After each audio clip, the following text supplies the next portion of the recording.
Welcome to the RSP cast. I'm Matt Waldman with the Rookie Scouting Portfolio, and this is episode 3 of Scout Talk with Russ Lande and I. Russ, this is always a guilty pleasure for me. Thanks for coming on again. We're going to have another great show. No question. So excited about it back in the U.S., and I know we have some cool topics we're going to talk about today, and I'm really excited about it. Yeah, absolutely. And I think just starting off, I think probably the game of the week. There were really a couple games of the week last week, but the one that was probably that received the most buzz was the Baltimore New England game. And certainly I think Lamar Jackson deserves some conversation right off the bat, because what was interesting to me that I didn't know, and listening to NBC's broadcast staff share their interview with John Harbaugh, at least, secondhand, they were saying that the impetus for the Ravens drafting Jackson was, at least in one factor, was John Harbaugh signing off on it, because he was just sick and tired of chasing West Coast prospects that wouldn't pan out and continuing failing that, because it's such a hard thing to find a good quarterback in that type of a system, at least in terms of what teams have been doing at this rate, and just decided why not go a completely different route, especially because he was a special teams coach. He wasn't tied to any offensive philosophy that a team hired him to implement. So why not find somebody like Lamar Jackson who they could build an entire offense around and make that commitment? And if everybody was signed off on the idea of, we're going to commit to a completely different style of play than what we're used to doing, and we think that it can beat, our division rival Pittsburgh and then our playoff rival the Ravens, let's go for it. So, my first thought was, was that the first you heard about that? And if it was, what are your thoughts about, the strategy thus far, and just thoughts about Lamar Jackson's development in general? Well, firstly, I think it's so smart, because I think one of the biggest problems in the NFL is that teams say, this is my system, and I'm drafting a player and I'm plugging him into my system without adjusting to figure out what that player does well and doesn't do well. And you would think after all these years, more teams would do this, because Belichick's been doing it for 20 years and pretty much going to a Super Bowl every other year by taking players that other teams dump, tweaking his system to make it fit, and all of a sudden he finds starters like Kyle Van Noy that are elite players that other teams just give away. So firstly, I find it brilliant. And secondly, I think it tells you that Harbaugh has been around, he has confidence, and was willing to say, you know what, if it blows up in my face, it blows up in my face, but we're going to do this. Because, and especially if you just look at the analytics of it, if everybody in the league is looking for a pocket passer, means that the value you're going to get drafting a pocket passer is low, because you're always going to be pushing them further up in the draft. Whereas a quarterback that probably, and I believe this with Lamar Jackson, is never going to be a great traditional pocket passer because of accuracy issues, but he has every other characteristic that points towards enormous success. Why wouldn't you say, hey, why don't we adjust what we're doing, and we can get a guy that's off the charts, not just the 20th best guy that we might draft, but the best guy in all the areas we want him to be, because we're de-emphasizing one thing that he may not be great at, and we're emphasizing these 8 or 9 other things that he's tremendous at. So I think it was a brilliant move by them. I think more teams need to do a better job of not just doing that with quarterbacks, but all positions, in terms of fitting guys and adjusting the scheme to fit the player, rather than force and ramrodding a square peg into a round hole. Yeah, I think you stated it, made some beautiful points with that, and I'm so glad you brought up Kyle Van Noy, because he was an absolute stud at BYU, such a creative player in a number of ways, that he could defend the rush as well as be a pass rusher, and it was kind of confusing to watch him in Detroit at first and just see that things weren't really working out well, but to see him now in a system that says, okay, this is what you do well. Let's figure out a way to work you into that. And I think that's, you hear this, and I read enough coaching books that it just seems like, you go to the AFCA publications and you read, you read all the great coaches throughout college and pro history, and it just seems like whenever they're explaining some scheme in a chapter, the beginning of their conversation, whether it was transcribed from a coaching summit or, written specifically for the publication, is it's not the scheme that matters to us, really. It's choosing the players who fit the scheme. And it's like every veteran, great, venerable coach seems to say that over and over again. But then here we are in the NFL, and it just seems like that what happens is that the ego gets kind of tied to, well, this is what got me this job. So this is what I know. This is what I do well. This is what they hired me for, as opposed to thinking, well, they hired you to be a manager. They hired you to be someone who guides the team. They didn't hire you to be solely a strategist in one specific area. If they hired you because of your expertise as an offensive coordinator, then they should have hired you for an offensive coordinator job, not a head coach job. But I think that sometimes that's something that can get lost. And I can understand how it does, especially if maybe there is ownership pressure to say, we hired you for this and we want this from you. Then your hands could be tied a little bit. And I can imagine that there may be some scenarios where that's the case. But with Jackson, I mean, I think you hit the nail on the head that, this is a guy who, you and I've talked about before the draft that, from a pocket presence standpoint, he's fantastic. Yeah. Yeah, he's fantastic. But throwing outside the numbers with velocity, you're not going to see that with him. The timing routes with velocity are tough, but to be able to leverage what he does well, and you can say to a lesser extent, the Houston Texans have leveraged what Deshaun Watson has done well by, instead of throwing those high velocity timing routes with the comeback and the deep out and the curl, that defenses try and make him do it because he isn't very good at that. But if you ask him to throw in the middle of the field, if you ask him to throw those high arcing air under the ball, deeper routes on the perimeter, like a deep cross or a corner route or sail route or something along those lines, he's great, in terms of putting the ball up in that way. Even last week, I noticed a play where they threw an out to Kenny Stills on third down, where it turned out not to be an out. They threw it as a back shoulder play. And I kept thinking, why would they do that? And I realized they gave Lamar a chance to put air under the ball and just let Stills just kind of block out in a way that the defense is probably going to expect an out route. And instead, he ended up throwing a back shoulder, and it's like that fit exactly to what Lamar does. What Deshaun Watson did well. And I think that, seeing this, and especially it's all about zigging when zagging when you should zig, what people are saying to zig, because everything's been saying, well, the rules with passing are important. Running doesn't matter anymore. Now we're not drafting, in the box safeties anymore. And, as high as we used to, the Royale Williams, Texas safety going to the Cowboys was the, kind of the canary in the coal mine, that this was the end of that era. and now we're going to these, got everyone who can cover and run. And next thing you know, you're like, everyone's lampooning John Gruden for saying, we're going to build big, we're going to run the ball, we're going to use the old style of the West Coast offense. And the media is laughing about that. And I'm sitting there thinking, he's going to run people over. And like this past week, it wasn't just Gruden who was running over the Lions. I'm watching the Bears and watching them line nickel up against Jordan Howard, and like the safety in the box was just lost, and they were running, getting gains of 5, 6, 7, 12, 15 yards. Every time they put that safety up into the box, it was like they were in the Eagles were in a candy store. And by the end of the second half, the Bears were like, maybe we should go to 21 with exactly. Trubisky. So, I think that's what happens with, they looked at this and said, let's take a look at the trend and realize that the herd's all going this way.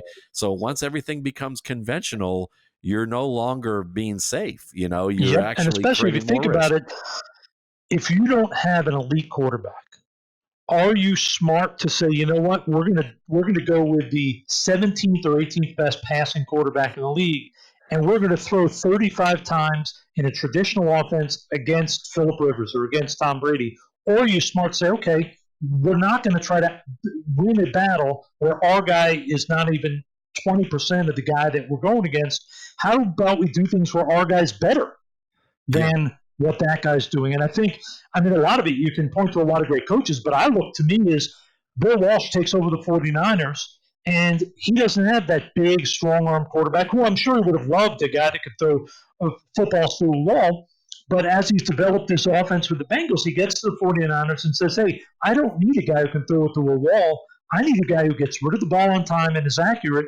And he drafts Montana, who never was going to be remembered for having a great arm, but he might be remembered for being the most poised, accurate quarterback on short and intermediate routes. And we all know that the rest is history, because Montana changed the way the short passing attack was in the NFL. And that was due to Bill Walsh identifying his strengths and using them correctly. So, to me, it's a great move. And Greg Roman with the Ravens, their offensive coordinator, deserves a ton of credit, because I was talking with someone earlier today, and I said, when you look at Lamar Jackson, you're never going to win if you're asking him to be pinpoint accurate. But if you can ask him to be area accurate, to where his man can just, within an arm's length, go and get the ball, you have a chance to be special, because every other attribute is phenomenal. So they've done a great job of tailoring what the offense needs to be the success around him. And I love it. I think you're going to see more teams try to do it. I think more teams will probably not be as successful, because Lamar is so rare in every other category but accuracy that he can do everything, whereas very few guys come out with his skill set.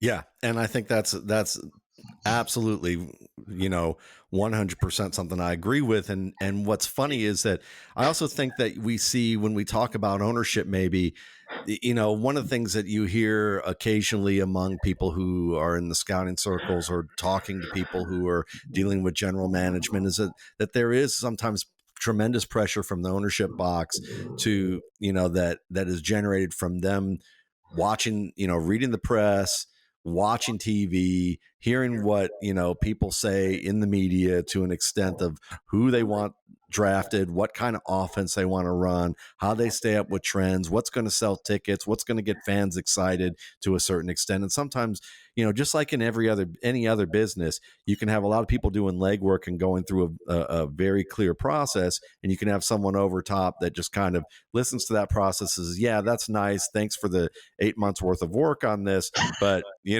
this is what I want to do. And I think that what happens is you look at that and you can see how teams can get really dysfunctional in that regard, because that, when a team's struggling, now it's like, well, we need to bring in an offense that does, that spreads the field. We need a Lincoln Riley offense. We need, a spread, and that can work. I absolutely. But I look at, like, the Cleveland Browns as an example, and I think about, I was talking about this on the air yesterday in Cleveland, and it was like, you have and I don't say this lightly, you have a potential 2,000-yard rushing talent in Nick Chubb, and you run an offense that half the time treats him like he's an 800-yard a year player, and you have a quarterback who could really benefit from the support of letting him be the focal point. And it feels like I can just see that if this team tears it down and tries to rebuild it again, that they're going to try and go for, well, we need to make Baker Mayfield the focal point because we drafted him that highly, even though the second round pick that you had in that draft actually might be the reason might be the player you want to build around, especially when you happen to get another player for peanuts behind him who you might be able to pair as a 1-2 punch if you don't trade him away. I mean, I can see the value of trading away Kareem Hunt, but if you have two running backs like that, and you have a player who's actually pretty good in play action and a player who can drop back from under center and does it pretty well, and you give him the luxury of blockers firing off and being able to keep the defense a little off balance, why not do that rather than ramrod a spread concept where your blocking scheme isn't really designed, or your blockers aren't really great enough to really handle the run game at that level where they're having to be in pass sets as opposed to firing off the line. So, but I think this stems from above more than it does, our pressures can be an influence in that. I think it's above, and I think also sometimes you fall prey to it as a coaching staff, because I think, at least to me, when I remember grading Mayfield, when he was coming out, I saw a tremendously accurate thrower, a different body style and throwing style than I was used to. But I also saw a guy that when he had to sit in the pocket, even when he wasn't pressured, when he had to sit there for more than a few beats, he started just moving out of habit. He had this sort of frenetic, like I have too much energy. And I saw his production was not as good the longer he held the ball, even when he wasn't pressured. So if I'm that and I'm looking at that at the Browns, I'm saying, yeah, why wouldn't I be running the ball? Because if I run the ball and control it, my line controls the defensive line, and we run routes where the ball can be out in a second or two, and he can see what's going on. He can get the ball out. He's not going to have to hold it for long. And by running the ball, we can also improve the confidence. Everybody's going to feel better because I think a lot of it is almost a nervous energy the kid has. So it's like, and again, we talk about tailor what you do as a team, both offensively and defensively, around the talents and the habits of your players in order to be most successful. Yeah. So, speaking of which, I mean, another game of the week really was Oakland and Detroit. I mean, that was a fun offensive duel. And, I think Derek Carr is a fascinating case study because, when I graded him at Fresno State, I came away with serious concerns about his ability to handle pressure. I saw him rushing a lot of throws to the point where it seemed like he perceived pressure even well before it was a danger, even a danger to him, where it was 4 or 5 steps away, and I see him like trying to get rid of the ball in a manner where he's rushing his process and nowhere near accurate, or throwing the ball up for grabs at times where it just seemed like that the pressure really caused him to short circuit his processing and decision making. And last year, he had some ups and downs early in his career. He's had he's had a good season. He's had some mediocre seasons. Last year was a bad season. And it appeared he was kind of returning to that perception of pressure where, not at a Blaine Gabbert type level, but certainly something to be concerned about. And Mark Schofield and Dwayne McFarland, who do writing for the Rookie Scouting Portfolio site, they did some joint research with the film and data and showed that really kind of matched. Like when he had time, his passing rating, his accuracy was fantastic. His production was fantastic. He was horrific under pressure. So you're like, well, if he gets some time, obviously, maybe, he's going to perform well, when he has time. So, he has a better line. You get Trent Brown, you add Richie Incognito, Colton Miller improves this year. You get Josh Jacobs to help out there as well. Moreau at tight end. And now Carr's been among the best against the blitz. And the blitz doesn't necessarily mean that he's getting pressure, that the pressure is getting through, but it is one nice indicator. But what I have seen is that when the pressure does get through, whether it's the blitz or just with the men who are rushing by design outside of a blitz, Carr's been more relaxed. And I think it's been because he's not consistently harassed. And and that he's been able, when you're calm and relaxed and when you're playing and performing, when something goes wrong and you're not anticipating it going wrong, you're a little more relaxed in handling it because you've been playing at a confident level. Whereas I think before, maybe it's something where, because he was constantly harassed, he was hyper vigilant about it happening, and it caused his game to suffer.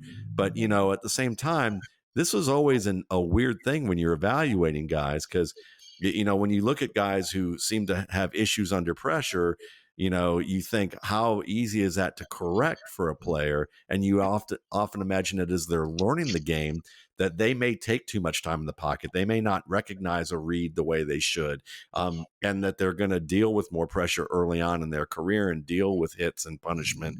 And they've got to be able to keep coming and being aggressive without losing that as they continue to acclimate. Because otherwise you see someone like, his older brother, who was a poster child for pressure wrecking a career. And it's rare. And, it's rare to see a quarterback pull out of that nosedive. So I'm just wondering, with that in mind, with Derek Carr, what are your thoughts about what you've seen? Well, firstly, I have to say it's interesting because you mentioned the brother. I mean, the brother was far more talented than Derek is. I mean, the brother had the bigger arm. He was probably a better athlete. He could make ridiculous throws on the move. And his career literally just got derailed. I mean, it's unfortunate. He's a great guy. When I look at Derek, I actually had similar concerns coming out that you did.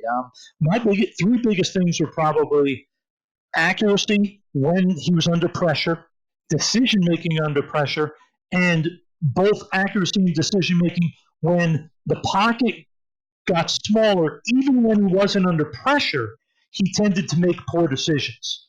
And I think throughout his early part of his career, we've seen that is when guys get in his face, he just literally throws it up for grabs or will rip a throw towards a receiver without bothering to even try to move his hips, try to move his feet, or try to get any semblance of a good position to make a throw. And I think what you talked about is the confidence. I think the Raiders line this year is better. And I think also Gruden saying, hey, you're my guy. And I think it helped a lot this offseason when everybody and their mother was so sure the Raiders were taking one of these quarterbacks and they were ditching Carr. And Gruden kept telling Carr, because one of my good friends works in their scouting department, and they kept telling Carr, you're the guy. Don't have to worry. Don't have to worry. But all the media said was the opposite. I think when they didn't take a quarterback, Carr took a deep breath and said, you know what? They're not lying to me. This is my job. And now that they've said we're running the ball, you're the guy, we're creating an offense, we're going to protect you, I think it's confidence and a better offensive line to where, like you said, if you're confident and all of a sudden pressure gets to you, you're not going to panic and say, oh, I got to throw it up for grabs. You may just literally spike it at the feet of your running back because you're like, yeah, whatever, next play, I'm the guy. I don't have to get it, or we'll punt it, or whatever it may be. Whereas when you're nervous about your job, you're not confident about what's going to happen if you don't play well, when that pressure comes over and over, you just start heaving it up, hoping that something good's going to happen because you want to keep your spot. So I think there's a lot of things that go into play. But, yeah, it's a rare situation for a guy like Derek. And a lot of the credit goes to Derek and to Coach Gruden and their offensive scheme and their personnel people for rebuilding that line. But it looks like he's a much more confident kid now, which we all know people generally don't become more confident in their 20s. So a lot of that has to be attributed to the way they built the offense, what they've told the kid, how they've allowed him to feel confident on the field because he doesn't feel pressure every single snap like he did many of the seasons he was in Oakland and at Fresno State.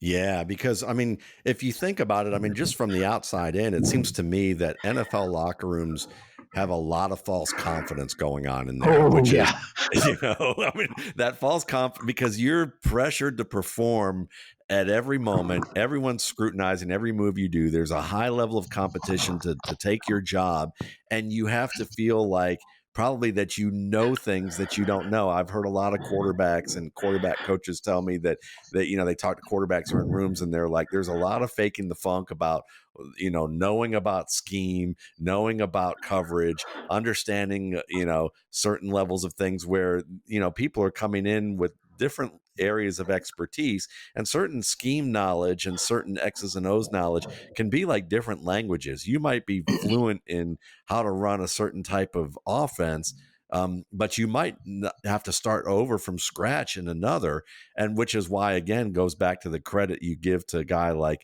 John Harbaugh to go, you know what, we're going to delegate. I'm going to delegate this. I may not have to know about all this or be tied to it, but I can switch up. And there are other coaches, I think, that feel like, well, this is what I've spent 15, 20 years learning.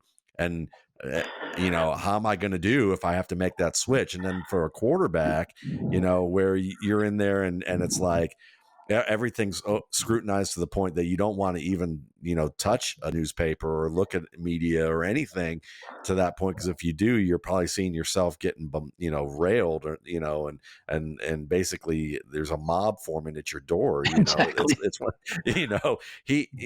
There's got to be a very fragile level of confidence in there. So for a young guy, and you're right, it doesn't happen very often for someone in their mid-20s, but it's still, I guess what we're seeing is it's still possible, but you really have to have an extraordinary situation where the coach is confident. And who wouldn't have confidence if they're in John Gruden's situation is when you're part owner of the team and you have a long-term plan that you rarely ever see, and he's basically able to say, I'm not worried about 3 years from now. Exactly. And that to me is what's missing in football a lot, is that the back in the day I'm not going to compare John Gruden to Chuck Noll, but I mean, at the same time, look at that era of football in the 70s, and you had coaches who were like, I'm going to, I can be here for a while. If I win a little bit early, I'm not going to be looking a year away or 2 years away. I have 3 or 4 years to figure this out. And free agency is good for players, and I get that. And you want to have that be good for players to an extent, but at the same time, it would be nice at the same time to see teams develop and players get developed and are not seen in 3-year commodities, but you can be a part of this team and grow with this team, and we can build something long term. And I think Derek Carr got a little taste of that at least for this era. So those points you made are great. Well, think about it. If there was a way to make it where players could be financially rewarded as if they were free agents but stay with their team, the teams would get better, the players would get better. You would probably see the high-end players be able to play longer because they'd be in the same system. They wouldn't jump to another team, get overpaid, then get cut 2 years later, and then end up chasing and bouncing from team to team. And I also think the tough part is it's easier to me for a coach to say, I'm going to break a habit. I've run this offense my whole life. I have some bad habits in the offense, but I'm going to change it. For a player, it's not just knowing to do it. It's something that's inherent sometimes. Some of these guys since they were in high school. And I always point to when I look at a guy like Jay Cutler, because this is a guy who came from a small school in Santa Claus, Indiana. So he was the guy. He was expected to make every play and carry the team on his back. Then he goes to Vanderbilt, where he was clearly the best player they probably had in 20 years, the worst team in a giant conference of just unbelievable talent, who has to carry the team on his back. So he gets into the habit of always having to be the guy carrying the team, always having to force things to make plays. Then he gets to the NFL. You don't have to do that anymore, but you know what? It's somewhat ingrained. And at that point, it's hard to change. And that's why I think what we're seeing in Carr is really impressive, that he's not only just making that decision off the field, like when he watches film saying you have to be more patient, I have to be more confident, I got to make better decisions. But in the game when the bullets are flying, he's doing that. And that's rare. If that was easy, Tim Tebow would have corrected his mechanics and would have become a capable quarterback. But clearly, changing somebody physically and making their decisions better in a game when the bullets are flying is enormously difficult. Yeah. And we're seeing that evidence right now. So, just kind of from a scouting perspective, when we think of Carr versus pressure, there was a time that I kind of experimented with the idea of pass-fail areas with evaluating specific points in a position. So, for instance, if they didn't have intermediate velocity, I looked at it as potentially a pass-fail, but then I started to realize that, and it was fortunately before Deshaun Watson and Lamar Jackson, but that I kind of realized, I'm not going to go pass-fail with that, because there are players that you don't need that necessarily. It depends on the system, even though most people want, covet that, or, again, dealing with pressure in that level, but do you have or have ever heard of any methods where, people evaluate a specific position and say, listen, if they're consistently failing in this area of criteria that we grade, we're not giving them a draftable grade, or we're dropping them down a tier where we say they can't be considered a potential starter unless they somehow correct this, and we doubt it's going to happen? There are a few. One of the big ones that I was taught, and you've probably seen this, is I'd say about a third to half of the NFL teams use a grading scale for college players that has letters. And a lot of them have an L, which is for guys with learning disabilities or learning problems, but there's also an M, which is for mental, and that's generally assigned to players who lack instincts.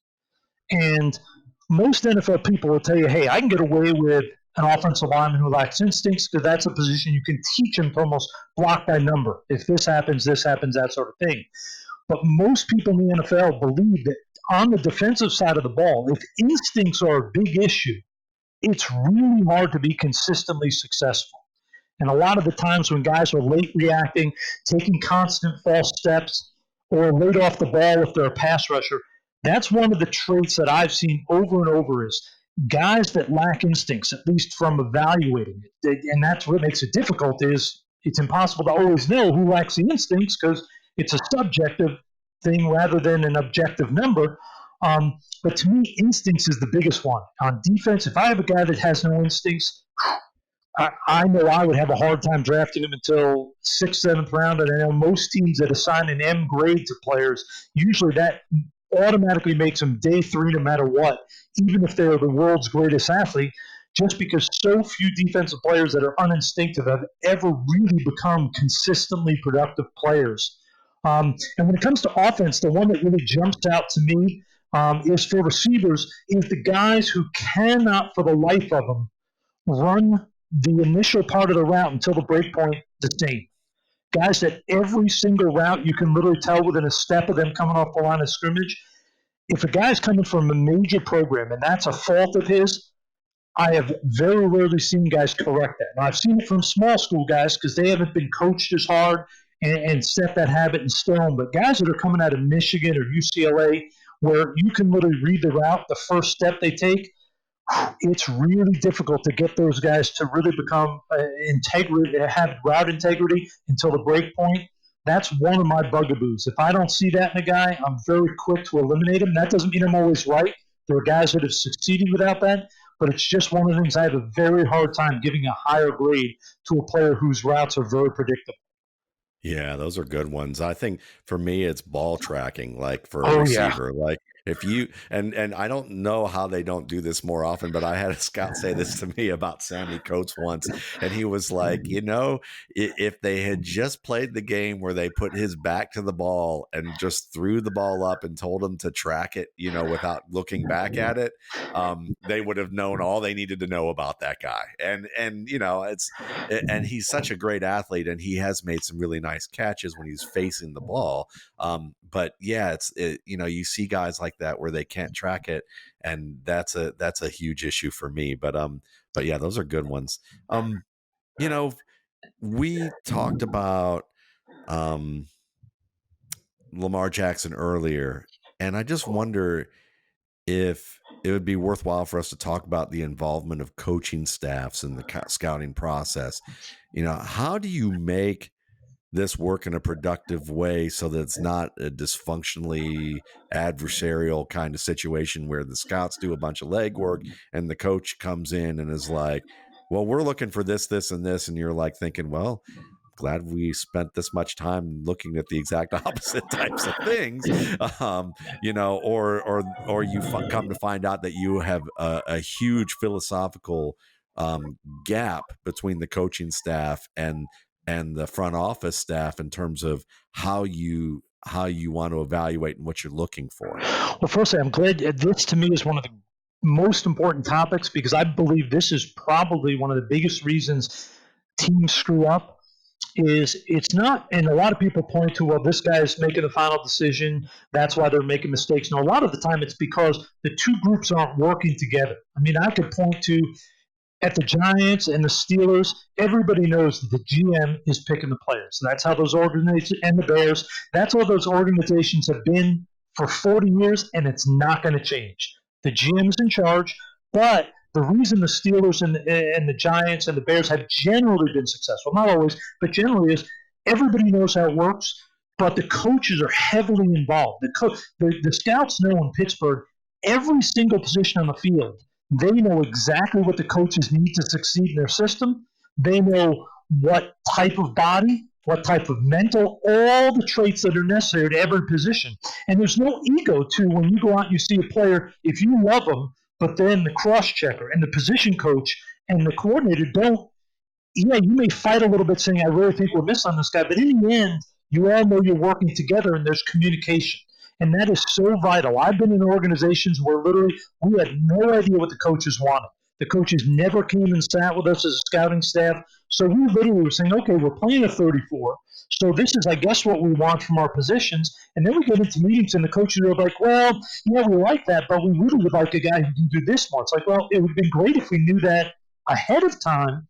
So now we end up sitting there literally flipping through the pages of all the players at those positions, trying to find the 2 or 3 that can do that. And we're in our final meetings, so getting that organized and getting it correct ends up being a disaster.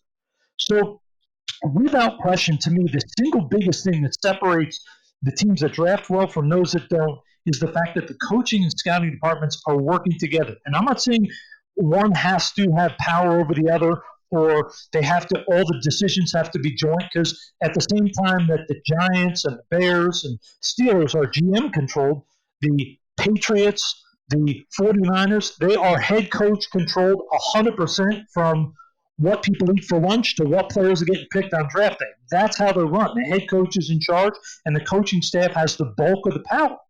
And that's fine if everybody knows what's going on. If Kyle Shanahan, and clearly he is, explaining to his scouts, saying, this is what we're looking for in a quarterback, this is what we need in receivers, then when they sit down in meetings, even though the coaches may have the final say, the scouts are looking for that specific type of player. And when they discuss that player, they're discussing the same attributes, coaches and scouts for each position. It's so vital. But I tell you what, fans, you Matt, having not sat through many meetings, you would be floored how often there is no communication, and how the coaches are sometimes dictating, well, we need this, and the scouts are literally sitting there saying, wow, really? When did that become a part of our offense? Or how are we going to do this? It's unbelievable how many organizations have terrible communication, and that's a big reason why a lot of players fail, because if you're a scouting department that's in charge and you insist this player is going to work and he can be taught to do what the coaches want, but the coaches haven't been involved in interviewing him and figuring out if they feel comfortable that he'll be involved, how in the world is that going to work? It just, Yeah. And I'll give you a great example of how it works perfectly.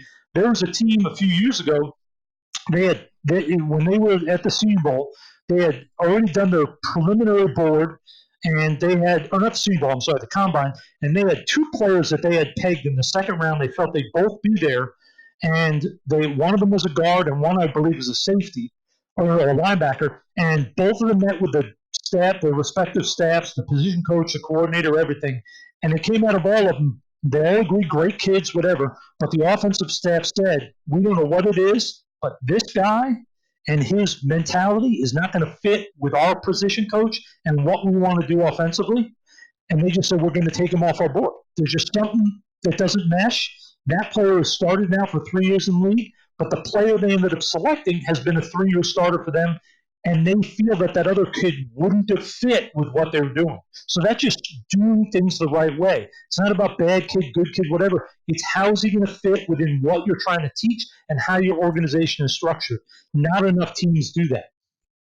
Yeah, I think we on the outside can easily misunderstand how that works because we're not privy to it. And also I think this also comes down to, I hate to bash, well, no, I like to bash the media when it comes to this kind of thing, because I mean, I've had a chance. I've been fortunate enough to be in a number of different careers. And so, as someone who has been in management, as someone who has had to, manage people, hire people, train people, to work with clients, to interface on that level, to work, at a variety of levels from an operations and client and quality perspective, and then also be in a situation where I worked on a media team doing journalism, doing magazine journalism. I can tell you there are a number of great writers and reporters out there, but reporters don't always, don't have expertise in certain areas that would be beneficial to them. Some do, and that's why some profile writers or investigative reporters can do some special work, because either they have great instincts and they know who to ask and they know what experts to ask in different fields to kind of understand what questions they should be asking or an angle that they should look at something. But there are a lot of people out there, especially when you're talking about football writers, who've just been a football writer all their career, and they followed the same formula of, doing their job. And it's not something where they think about things like, well, how do you work together? How do you manage something? How do you lead? What have you ever dealt with leading teams or managing teams? And unless you're an editor, and and even then, there are some, I'm sure there are people who can talk about editors and go, well, they're great at being able to correct copy. They're great at, leaning me towards the direction of a story. But in terms of like managing our team, we're probably having drinks right now because of talking about this editor, because of the way that he or she manages us in a way that we'd like to kill him or her, and I think that's the deal, is that you look at these situations and you have to understand it's just like many of you who are fans, probably who do have experience in the business world, probably have more experience and knowledge and insight than the people you're reading in the media who have no clue, and there are exceptions for sure. Course, but yeah. It's just, yeah. But I mean, that's that, when you're typical beat writing, when it's just like, you're hanging around talking and thinking about what you're going to eat for dinner later. And then like, and you're watching the game, but you're not, we have more and more people to defend them who are reading and studying the game and really trying to approach it from a different angle. But there has been a bit of complacency in that area. And I think that when we look at how this works, it's also, it's always been about being simplistic and on a level, because there's only so much space to talk about the team that they have available in the paper or on a web page. So you've got to keep it simple as well. But so it doesn't really influence the ability to dive deep on that level and really gain the understanding of things that you just talked about, and kind of communicate that into mass media. And what I'll add to that makes it, I think, even a little bit more difficult is you talk about like certain editors or bosses not knowing how to manage. Imagine, if you will, what meetings and management is like when probably 80% of the people you're working with played football at a very high level, whether it was professional or college. And the rest of them, like me, we didn't play it, but we've been in the business in those rooms for 10, 15 years. The aggressive level, the confrontational level of everything in those meetings is probably ratcheted 10 or 15 times higher than in most office settings. So if you're not a great leader, whether it's the GM or the head coach who can facilitate meetings being productive and being efficient amongst aggressive personalities who don't know how to take a step back, who are always sort of trained on forward, aggressive, kill, crush, destroy, it's really tough. I've seen some meetings just spiral out of control without trying to be, like without it being the intention, obviously. So it's not just the manager, it's the whole dynamic of that building and how it's structured, who's running it, and it can be crazy. And it's very difficult. I think people would be stunned if they sat in on draft meetings in some of the buildings. They'd be like, holy smokes, I never could have envisioned how hard it is to get everybody on the same page all the time. Yeah. High pressure business, high performance business, type A personalities. It makes total sense. Yeah, exactly. I mean, just when you explain it, right? I mean, and it's not. I mean, I've seen fights break out. I've seen crazy stuff go on, and at the end of it, everybody's fine because the personalities that are in this business are used to that. But it takes. It's not easy to manage them all to make sure we're all pointed in the right direction to get everything completely done the right way. Yeah. When you're in a high-end operations business with pressure and it's performing in front of people on some level, you can get a sense of that. Like, I mean, this sounds silly, but I tell this story a lot with people occasionally when it comes to like the type of personalities that I have to imagine are in the NFL. I think about back 25, 30 years ago when I worked as a waiter at a restaurant where basically, you're understaffed. It's lunch hour. You're covering more than you should. And then your manager's in the back cooking because somebody called out and some teenage kid decided that they got hammered the night before and they're not going to be there. And now you're coming back there to tell them that they basically want to, the people out there want a free meal because the cook didn't get the meal out on time and you're understaffed and trying to cover more than what you should. And he's trying to convince you to sell them on just giving them a free dessert so that you don't count the whole meal.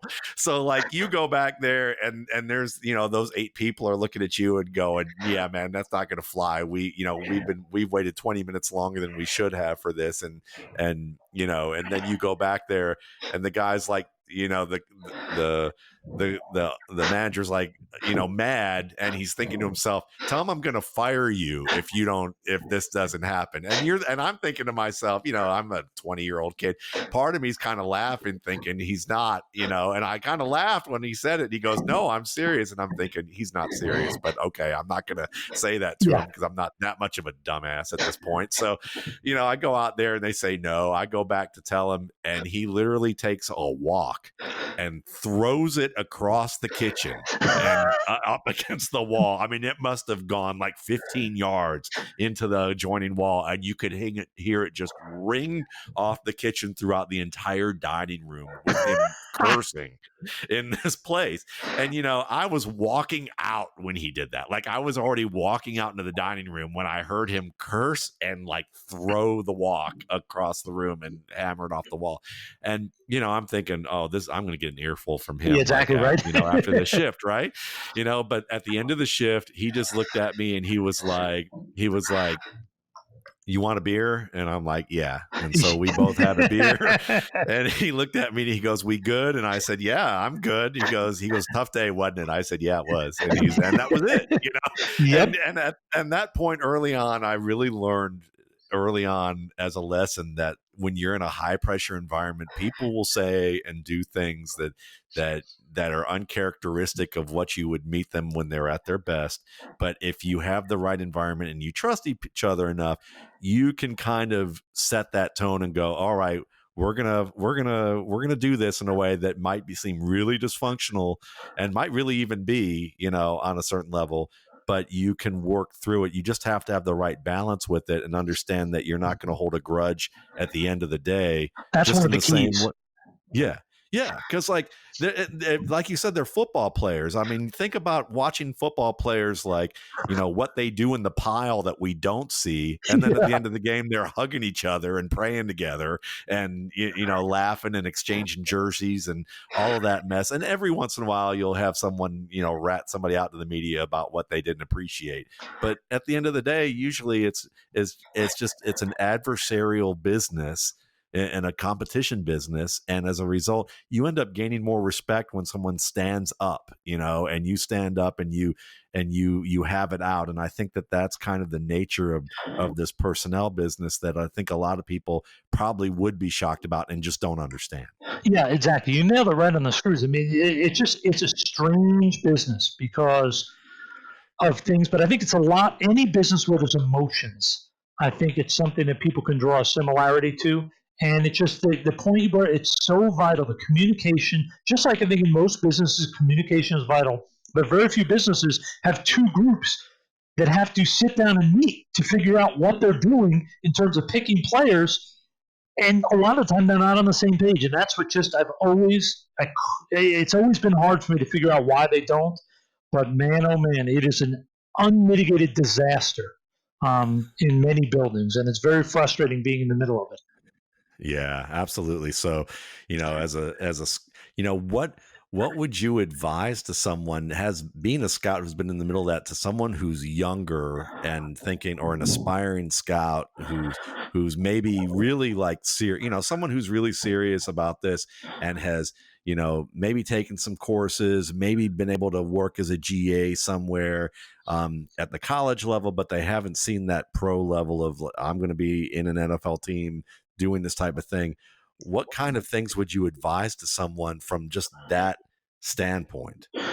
Well, there's a handful. Firstly, on every player that you're going to have to read, which is every player you write a report on that's good enough to where he's even going to come up in meetings, you have to make sure you have every bit of information on him.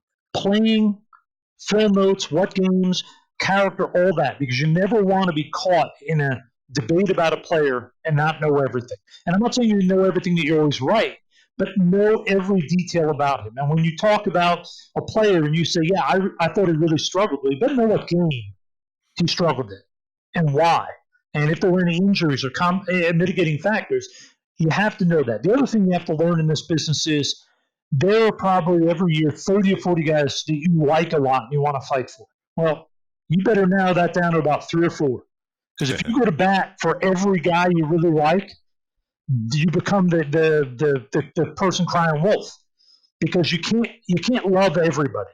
So the thing you have to learn to fight your battles. Certain battles, when you have two or three guys that are similar, and you're like, yeah, I like this guy more, but they're all similar, it ain't worth the battle. But when you have one guy you feel is special, that's when you stand on the table and you go to war. Whether it's positive or negative, it's important, but you have to do it respectfully. You have to explain and speak the right way because coaches want to hear, they want to know that you watch the film. A lot of times you hear guys start spouting off in meetings, and you can tell instantly that they didn't get deep and in depth into the film. They're just talking about athlete and production, and they're not telling you the little things. So when coaches hear that, it drives them berserk because it's telling them that you're not taking it serious enough to do the detailed work to tell them why this player is going to be successful. And it's just important. Fight your battles, be prepared, and keep your calm. Because trust me, I've fought some battles and screamed and yelled, but you just got to keep your calm, even when your voice gets loud.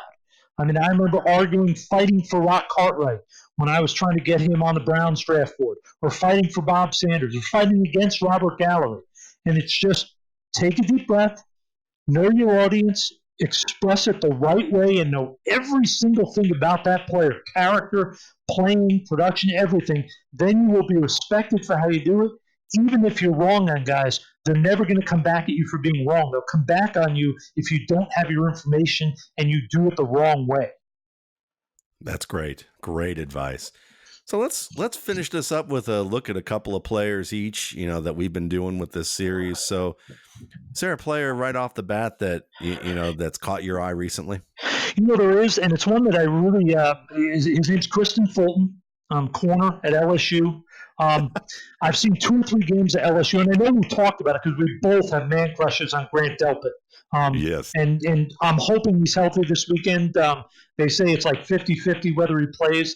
And Fulton, to me, he's a good-sized kid. I think he's going to probably measure in that 5'11" range, which is perfect for a corner. He can run. He's athletic. I think he's a little bit stiff when I watch him. But he's a really good football player. I think he's got a pretty good feel for what's going on. But the thing that's so exciting to me is, all right, I've seen him against some good opponents. I've seen him do some good things. Seen him make some impact plays. I've also seen him get burned. But this weekend's game, I can't wait to see him have to line up against Alabama. And they don't just have a receiver. They have 2 receivers, 3 receivers. They have so much talent offensively.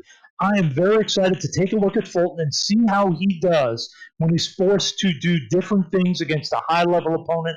Very excited. I think this kid's got some real tools. My biggest concern when I see him play is I just see a little bit of stiffness, and I think it shows especially when he's in trail coverage. There are times where he gets a little bit high when he's running, and the stiffness really shows up. So I want to see how that translates against these top-end receivers. Is he able to overcome that, or has that become a real liability with guys? If they can get him in trail and make sharp cuts, is he going to really lose his positioning? So that, to me, he's a really interesting guy, not only for the future in the NFL, but just for this weekend. I can't wait to watch him.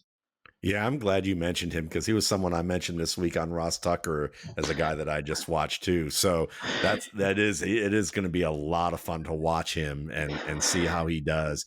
And I'm going to have fun kind of thinking about your notes when I look at that as well.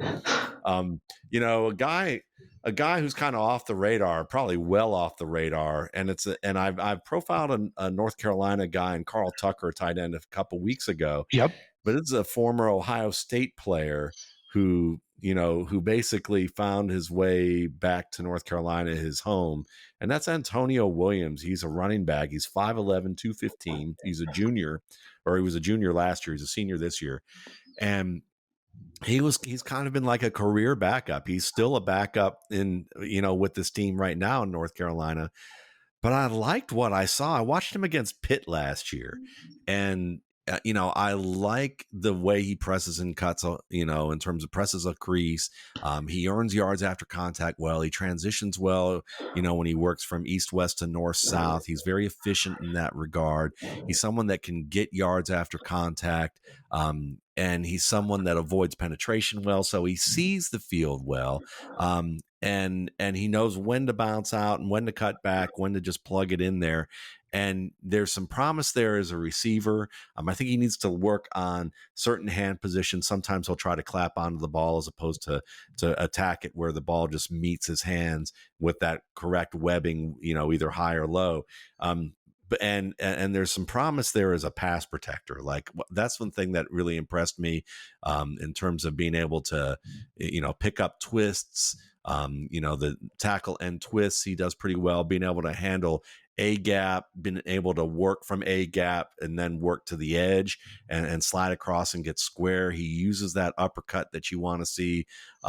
And he's just someone that I just think that he got lost in the mix of like being a big fish, in a smaller pond at North Carolina. And I don't mean to take North Carolina lightly. They've had some great players come out of there, but go to Ohio State where it would just seem like one after the other. Yeah, exactly. They're churning out a factory running backs, and maybe the coaching staff likes one guy a little more than the other. But they were very they were upset to lose Antonio Williams. The running backs coach really didn't want him to leave. They saw him as a leader in that room and help get the younger stars up to speed and how active he was in that regard. And they loved his character in terms of how he was as a teammate and his knowledge of the game. And when I watched him at North Carolina, I was impressed with him. And I think that if he tests well and, I can gauge his speed and quickness pretty well at the way that I think I do, he could be kind of a surprising player, at the next level if he gets that opportunity. Because as we know, with running backs, there are a dime a dozen out there in the NFL.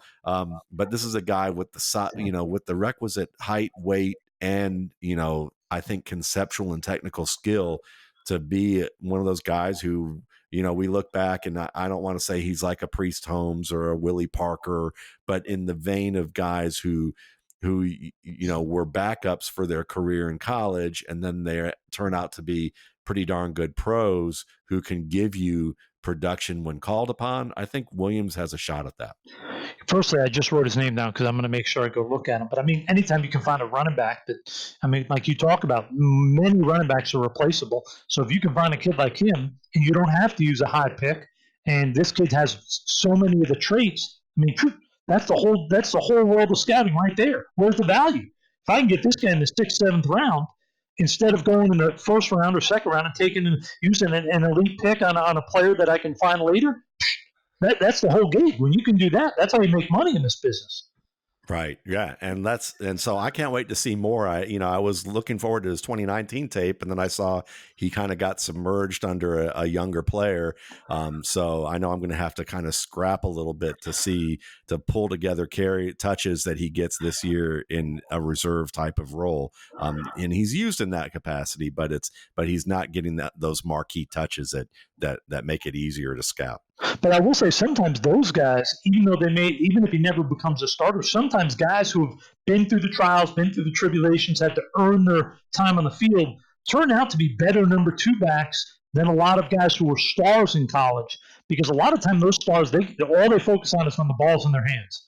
They haven't learned the smaller things, pass protection, correct things when they have to pull and trap and do the blocking on the move stuff, playing on special teams, those types of things. That's what differentiates a guy that can be a career, good, solid backup running back from a guy who was a great player in college and 2 years in, he's not willing to learn the dirty work to become a successful backup. So those guys can have real value, especially if you can get them late in the draft or as priority free agents. There is value in a player like that.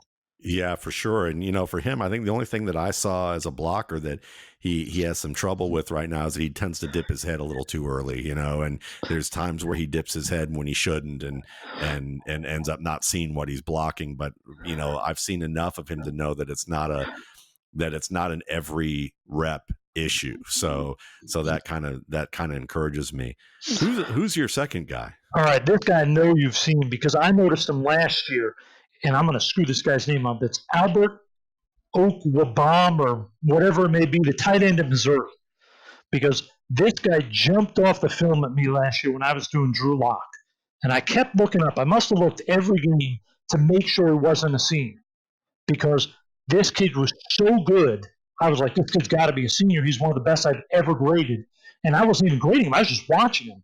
And then I found out he was only a sophomore.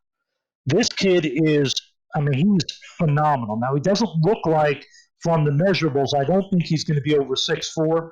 But wow, you talk about a kid that knows how to get open, natural hands, runs like a freight train, thick, well built. I mean, this kid to me, oh, he jumped off last year, and I've been even more impressed with the little things I've seen this year. I mean, I think this is the type of kid that's going to be a real weapon in today's NFL because he's not just a guy that you're going to say, okay, Jimmy Graham, line up in the slot because I don't want you near my line of scrimmage because you're not going to give me the effort or positioning as a blocker. And he's not a guy you're going to put in line because he's not athletic enough to be outside. This is a guy you can move all around. You can motion him. You can put him in line. You can split him out. I think you could even in certain situations give him the ball in a tailback alignment in certain power situations. I think this guy's got so much potential to be a multifaceted weapon in the NFL, and I just can't wait to see him. Hopefully, this is a guy that gets through the year clean, and we get to really see what he looks like after the season. And I'm so excited for him. This is one of my favorite guys in the country.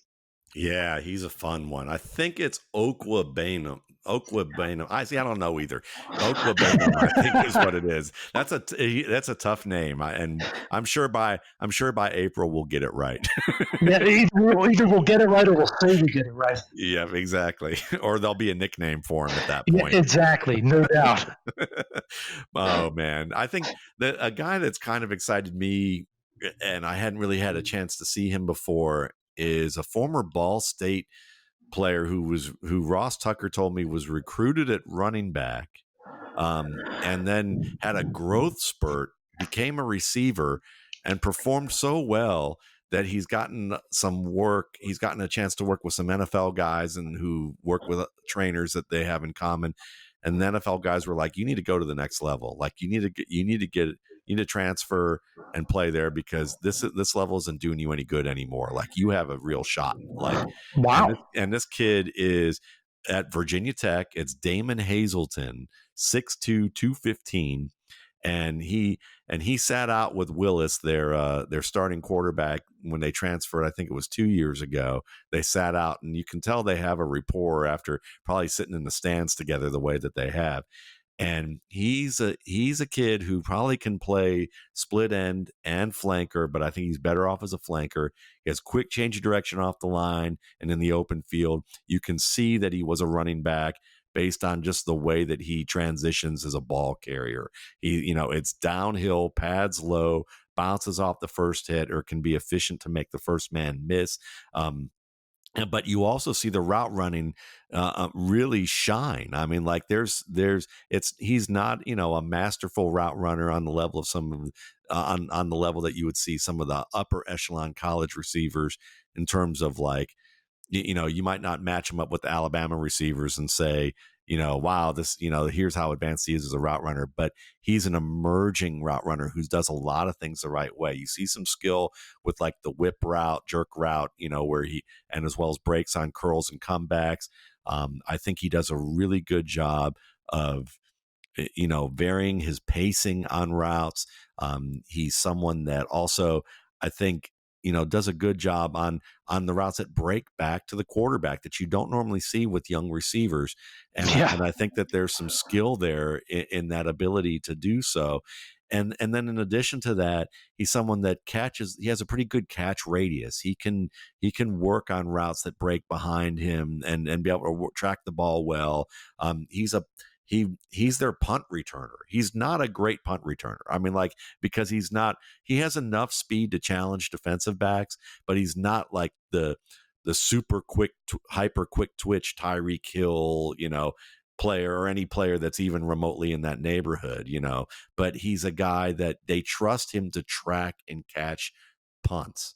And to me, it tells you a lot of positive things about what they think of him in terms of ball security, decision making, things like that.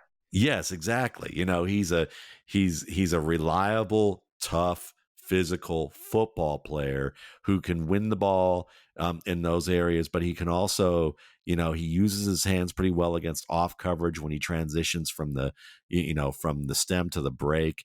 And he's just someone that I think he has a chance, as if he can show the explosiveness and continue to develop the approach at the line of scrimmage to work against press and really develop the conceptual skills for reading zone coverage and knowing how to work with a quarterback on option routes and all of those types of things that are the kind of the mental part of the game that you have to be able to react quickly to at the speed of instinct.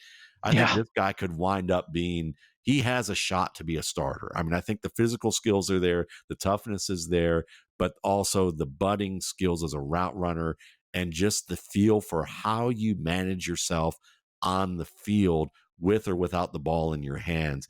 And he's got the size to do it. And apparently he has people in his ear who play at the league saying, you have a shot, you need to go up here to another team and do it. And he's at Virginia Tech, and while they're not a bastion for passing offense at this very moment on a consistent basis, he's certainly performing well in the ACC as a receiver, and he is their go-to guy. Wow, that's another guy. I wrote down the name. I'm excited. You just give me names of guys to go check out because I have not hit much in terms of the ACC yet, so I am on those two. Man, nice. I'm loving it. Well, cool. Well, who's your second guy? Well, I gave you my two. Didn't you? Albert. You know what? I was trying to stretch this out. That's all right. Fulton and Albert. Yeah. But I get another one. Another not player, but an interesting thought here because we were talking so much about Coach Harbaugh and the creativity with Lamar Jackson. So I'm watching this Patriots game, Patriots-Ravens, and obviously the Ravens did an unbelievable job and they win, and everybody's talking about what a matchup it's going to be when they meet in the playoffs. Is it just me, or do you think, like I do, that the Ravens would have had a far better chance of beating the Patriots in the playoffs if when they met in the playoffs it was the first time they played? Oh, absolutely. Because all I can think of is this is going to get ugly when they play the second time. It's going to be like 38-4, and people are going to be like, what happened to Lamar? Because all Bill's going to do the next 3 weeks or 4 weeks, any free moment, he's going to be like, how did they destroy us like that? And he's going to come up with all these gadgets and stuff, and they're going to be doing something totally no one's seen before, and all of a sudden the Ravens going to be like, all right, we're screwed. We're done. We're going against the best ever, and we've given them what we can do.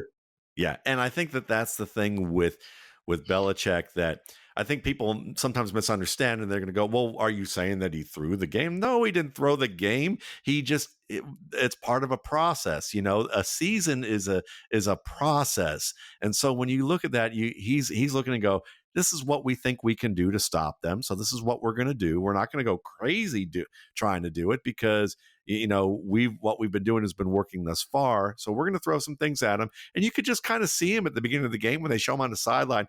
I'm editorializing here. I have no idea if this is true, but I'd have to imagine he's watching them drive up and down the field. And he's kind of like, well, okay, that didn't work.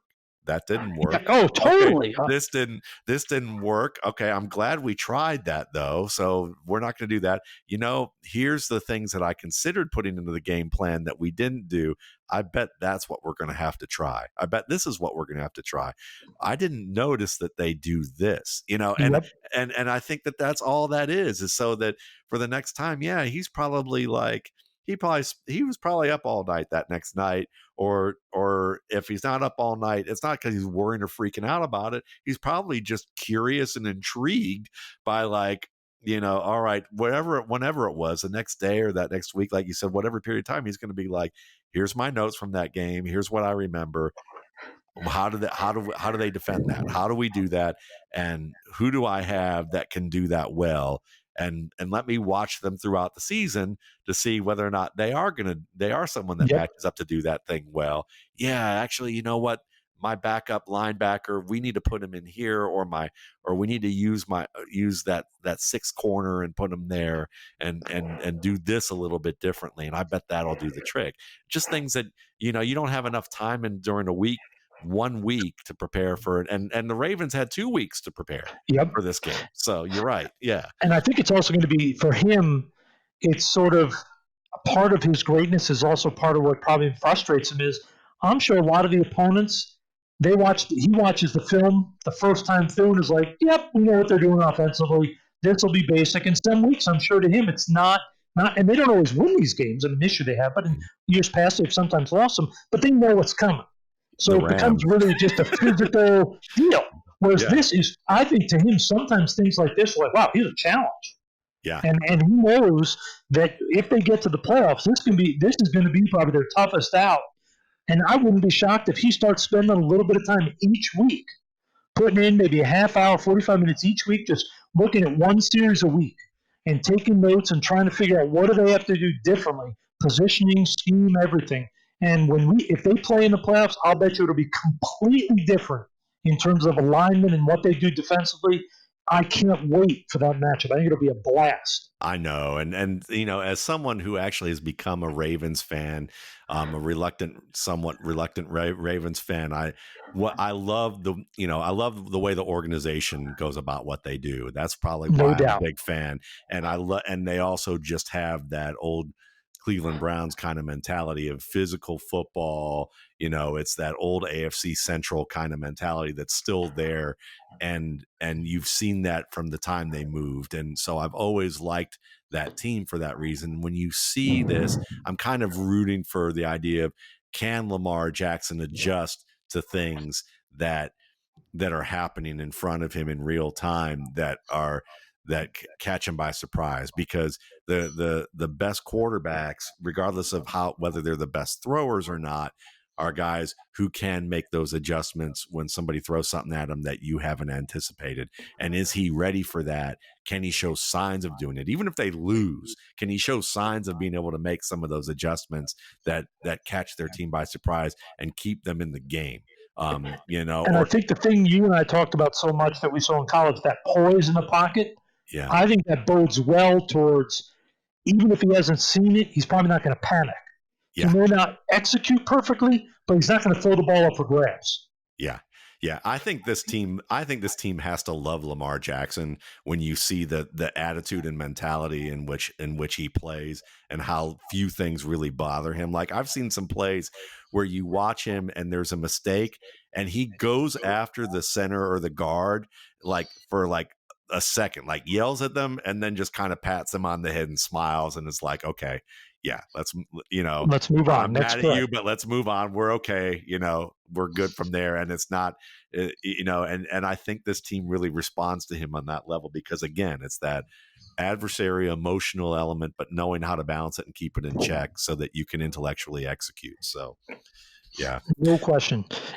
I'm so excited to see not only that game, but just the future 5 years with Lamar Jackson, because it's either going to revolutionize not only offensive football in the NFL, but it could change the way quarterbacks are evaluated. Or if over the next year and a half teams figure this offense out, it could send it right back to where it was 5 years ago, where you don't have the creativity in the offense, and it goes back to sort of more traditional stuff. Obviously, I'm hoping it stays where it is, but it's going to be a great challenge the next 3, 4, 5 years with Lamar Jackson, which I'm very excited about. Yeah, me too. And obviously, as you can hear, folks, that we could probably go on for another couple hours and talk about every team, and we would just enjoy it immensely. And that's why, every other week I look forward to this with Russ Lande. You can follow Russ Lande at Russ Lande on Twitter.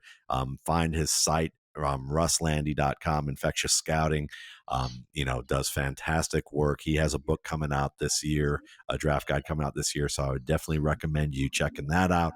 And of course, you can find me at mattwaldmanrsp.com and at Matt Waldman on Twitter. And of course, there's, the RSP cast is available pretty much everywhere you want to look: Spotify, iTunes, Podbean, Stitcher, Google Play, and the like. So just check out Matt Waldman's RSP cast and you'll find Russ and I's work, as well as the work with, me and the other guys, Mark Schofield and Dwayne McFarland and Jay Moyer, who all are just, absolute assets for what we're doing here. So you guys have a good week, and thanks again for listening.